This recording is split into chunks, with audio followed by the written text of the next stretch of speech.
Abdi mah curiga si Udin nih mah Pak Haji anu ngempesan.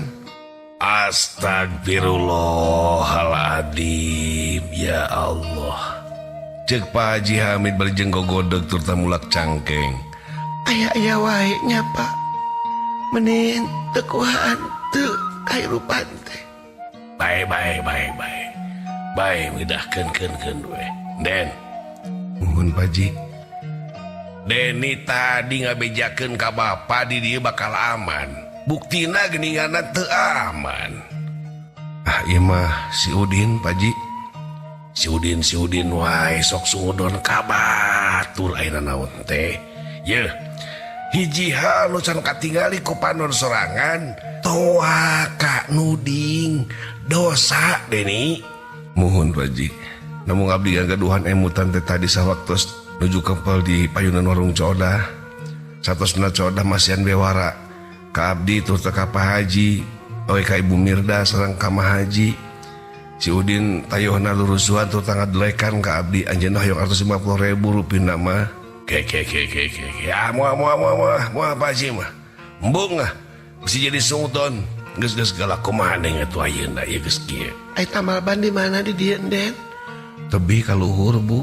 Upami abi namut kompah heula kumaha Pak Haji ka tetanggi mamanawian. Oh. Da Pak Haji mah teu kuat atuh ngumpana ge. Cek Pak Haji Hamid berjenggek cingogo tuluy mencet ban. Tuh, tingalikeun. Ieu mah kempes pisan senden. Jika nu dilaan pentilna we ieu mah.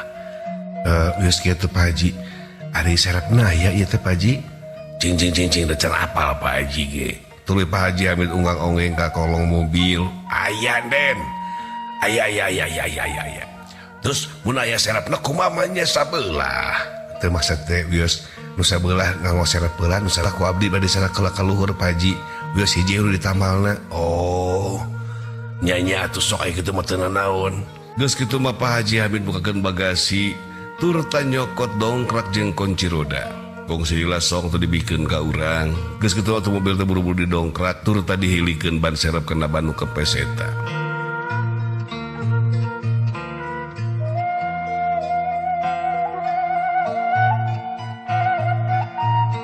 Teu lila ti harita ban geus nangtung deui turta urang pok cumarita ka Pak Haji Hamid.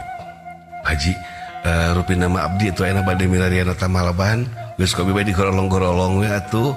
Aduh karunya atuh Den. Aya ti dieu ka mana eta tamalaban? Di ditu Pak Haji katongo ngalakungan pasar. Tebih atuh Den mah nya kudu mapah. Atuh sawes-wes Ibu, abdi bade mapah atuh katongohkeun. Ceuk urang bari jeung ngaleos teh tempatan. Kakarage sabaraha lengkah kurunjung ngadot-dot salah sahiji motor tetela geuninganan nu datang ternyata si Udin ka eta tempatan. Wah, Den, dek kemana-mana gerolong-gerolong ban mobil, Den. Moanya ulin ke gerolongan mau ya kieu jika nu goblok. Ah, gandeng Udin sia. Den, ari Deni. Jang Udin, kabeneran pisan. Anturkeun Deni rek ka tamalaban. Wah, Bapak. Wah, ya kieu ari moal cenah aya nu muka atuh. Ke mukana ge jam 8. Digedor bisa teu tamalaban digedor. Wah, tiasa Bapak. Tuh ya kieu mah ada wancina masih kene tali kene atuh. Cek si Udin harita bari jeung turun tina motor. Tak gue urang nuding ka si Udin. Sabab si Udin nyuriga dina jok motor si Udin alian kompa. Din, maneh buah-buahnya nu ngempesan. Sama si Udin ka aing goblok. Teuing aing mah teu kitu. Ning eta sama mau kompa nyurigakeun. Urang mah mau kompa teh kan di dieu mah situasina kata maban jauh. Lamun urang kempes kan gejos mah serangan. Dan tong dimasalahkeun bae. Jang Udin, eta mawa kompa macing panggejoskeun eta atuh taban mobil. Karasa tawan teu. Mangga Bapak anu penting mah ka hartos we. Sok dibayar ku Bapak. Tah kitu dan cicing goblok. Si Udin tuluy ngajingjing kompa.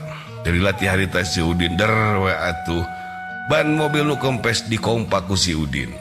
Si Udin was-was bareng haheho ngompak meuli semangat pisan. Tekung silila ti harita ban geus teu asdeui tur si Udin pok cumarita. Nah, Bapak parantos tuh gua abdi motor alami ada Udin pasti selesai. Den tingalikeun atuh kudu jiga Udin atuh Den. Semuanya Bapak. Teuing sa Udin lah. Den nya Den mah teu jiga Udin lah. Paur ieu mah. Pak Haji Hamid baja ngaleret ka urang tentang ngicepan ku sabelah panon. Urang mah mesem we ka Pak Haji Hamid. Geus kitu mah Pak Haji nginstruksikeun ka Bu Mirda jeung ka Mah Haji pikeun arasup kana jero mobil. Majeng midah gerak ka jero asup. Kana mobil tuh ka tengah tiris. Bu Mirda mah teu loba catur leos blus satu kana mobil tur tadi tuturkeun ku Mah Haji oge. Geus arasup mah kana mobil Bu Mirda jeung Mah Haji, Pak Haji Hamid justru tepus ceritaan ka si Udin. Aduh Jang Udin nuhun pisan nya. Geus ditulungan ku Jang Udin. Nah, ya Udin mah selalu selesai Bapak. Kata nu sabolana Den, kumaha ada di kompa moal. Cik, emang kempes teh gitu? Kempes. Ning mana siapa tak kempes? Meureun deh. Cek si Udin nyurigakeun pisan. Da jeung nyana urang dina hate teh gue ieu nu ngempesan ban mobil teh nyata si Udin. Pak Haji Hamid turun nepakna tak-tak si Udin bari pok cumarita. Jang Udin, daya lepatna ayeuna mah eta hiji deui kompa ban serepna kersan teu. Mangga Bapak. Den bijilkeun kumaha kudu aya gawe teu hirup teh Den. Nyau sia. Deni nak kunaon nya jiga tikus dan kucing wae ka Udin teh. Bukakeun eta ban serepna buru-buru laan. Geus kitu mah ban serep dikaluarkeun deui geus dipageuhan tadi ku urang. Sok dibikeun ka si Udin. Tukung silila si Udin gejos deui we atuh ngoba ban serep. Bari haheho manehanana tur tah sumanget pisan sebab rek diburuhan ku Pak Haji Hamid.